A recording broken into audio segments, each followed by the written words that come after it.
የአላህ መልእክተኛ አለይሂ ሰላቱ ሰላም እንዳይሰደቡና ከገባንበት መከራ እንድንወጣ ማድረግ አለብን። ልጅ ከነፍሱ ጋር መወያየት አለበት። ምክንያቱም አንድ ሰው ከነፍሱ ጋር ሲወያይ ነፍሱን ያገኛልና ያንዛን ሰዓት ስተቱን ስለሚያገኝ ያችን አለመድገም በዚህ በዲን በኩል የሰው ልጅ ያው መሳሳት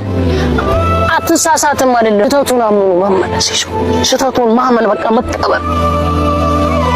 ጀግና ሰው ማለት ስተቱን የሚያመን ሰው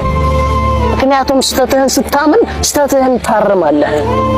አላህ ያይናል ይመለከተናል ይሰማናል ያዳምጣል አጥፋት አጥፎት ነው አይደለም ወላኪን አላህ ረሂም ስለሆነ በእዝነቱ እየቸረ አንደርስታንድ የተረዳችሁ ይኖር አላህ በእዝነቱ